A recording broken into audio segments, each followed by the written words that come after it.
సినీ రంగంలో ఉన్నవారిపై సోషల్ మీడియాలో రకరకాల గాసిప్స్ వైరల్ అవుతూనే ఉంటాయి. ఫలానా హీరో ఫలానా హీరోయిన్తో క్లోజ్గా ఉందని, వారిద్దరి మధ్య ఎఫైర్ నడుస్తోందని ఇలా రూమర్స్ తిరుగుతుంటాయి. అయితే రాజకీయాల్లో ఉన్నవారిపై సహజంగా అవినీతి ఆరోపణలు వస్తుంటాయి. అలాంటిది సినిమాకు, రాజకీయానికి లింక్ చేస్తూ కొన్నేళ్లుగా ఓ గాసిప్ వైరల్ అవుతోంది. అది ఎవరి గురించో కాదు, దివంగత సీఎం వైఎస్ రాజశేఖర్ రెడ్డి కుమార్తె YS Sharmila, pan India star Prabhas గురించి. వీరిద్దరి మధ్య ఏదో ఉంది అంటూ ఎప్పట్నుంచో ప్రచారం జరుగుతోంది. ఈ రూమర్ ఎవరు పుట్టించారో, ఎందుకు పుట్టించారో తెలీదు కానీ ప్రభాస్, షర్మిల గురించి ఇప్పటికీ ఈ ప్రచారం జరుగుతూనే ఉంది. యోగి సినిమా అతిపెద్ద డిజాస్టర్ అయిన విషయం అందరికీ తెలిసిందే. ఈ సినిమా నిర్మాణం సమయంలోనే వీరి మధ్య ఎఫైర్ నడిచినట్టు టాక్. అంతేనా, షర్మిలకు పుట్టిన కొడుకు అచ్చం ప్రభాస్లాగే ఉన్నాడు అంటూ కూడా ప్రచారం ఎక్కువగా జరగటంతో 2019లో షర్మిల స్పందించక తప్పలేదు. మీడియా ముఖంగా ఆమె మాట్లాడుతూ, 5ఏళ్ల క్రితం మొదలైన ఈ దుష్ప్రచారం ఇప్పుడు మళ్లీ మొదలైంది. ప్రభాస్ అనే వ్యక్తిని నేను జీవితంలో ఎప్పుడూ కలవలేదు. ఒక్కసారి కూడా అతడితో మాట్లాడలేదు. ఇదే నిజం. నా పిల్లల మీద ప్రమాణం చేసి చెబుతున్నా. తప్పుడు ప్రచారం చేస్తున్నవారు ఇవన్నీ నిజమేనని ప్రమాణాలు చేసి చెప్పగలరా? పోనీ ఆ వ్యక్తిని కలిసినట్టుగాని, మాట్లాడినట్టుగాని రుజువులు, ఆధారాలు చూపించగలరా అని గతంలో సవాల్ విసిరారు షర్మిల.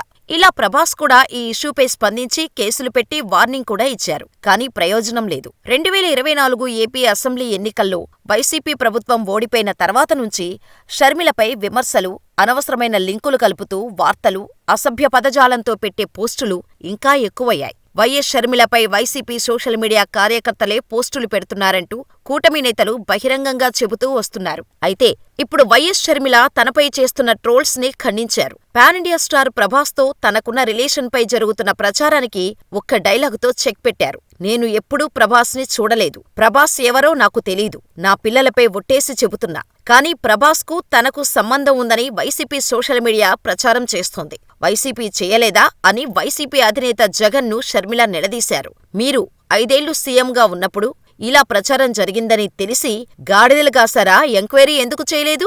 జగన్ ఈ దుష్ప్రచారాన్ని ఆయన పార్టీ నేతలతో చేయించారని, తన వీడియో చూపించి జగన్ సానుభూతి పొందాలని చూస్తున్నారని, జగన్కు ఇవన్నీ తెలిసి కూడా తనకు వ్యక్తిత్వం లేనట్టు ప్రచారం చేయించారని, ప్రభాస్తో సంబంధం ఉన్నట్టు గత 5ఏళ్లుగా జగన్ తన సైతాన్ సైన్యంతో సోషల్ మీడియాలో విమర్శలు చేయించింది నిజం కాదా?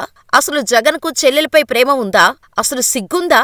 అంటూ జగన్ను ఉద్దేశించి రెచ్చిపోయారు షర్మిల. జగన్ తన స్వార్థం కోసం అమ్మపై కేసు పెడతారని, నాన్న పేరు సీబీఐ ఛార్జ్షీట్లో పెడతారని, జగన్మోహన్ రెడ్డి మోడీకి దత్తపుత్రుడని, మీకు మీరే సాటి అంటూ తీవ్రస్థాయిలో విరుచుకుపడ్డారు షర్మిల. గౌతమ్ అదానీ టీం దేశంలో కొంతమంది సీఎంలకు లంచాలు ఇచ్చిందని ఆరోపణలు వచ్చాయని, అందులో జగన్ కూడా ఉన్నారనే ఆరోపణలు వస్తున్నాయని, జగన్ పేరు చెప్పకున్నా ఆగస్టు 2021లో ముడుపులు ముట్టాయని, పవర్ సప్లై విషయంలో జగన్ గౌతమ్ అదానీ కలిసి డీల్ మాట్లాడుకున్నారని, జగన్ తన తప్పులను ఎత్తిచూపకపోతే నా ఆస్తి నాకు ఇస్తానని అంటున్నారని షర్మిల అన్నారు. అయితే తాను జగన్పై విమర్శలు చేయకుండా ఉండలేనని, కాంగ్రెస్ పార్టీ చీఫ్ హోదాలో ఇటువంటి విషయాలపై తాను మాట్లాడుకుంటే ఎలా అని షర్మిల వైసీపీ, మోడీలపై విరుచుకుపడ్డారు. ఇదిలా ఉంటే వైఎస్ షర్మిల చేసిన కామెంట్స్ పై సోషల్ మీడియాలో డార్లింగ్ ఫ్యాన్స్ అంత పెద్ద హీరో ప్రభాస్ నీకు తెలీదా అని ట్రోల్స్ చేయటం మొదలుపెట్టారు.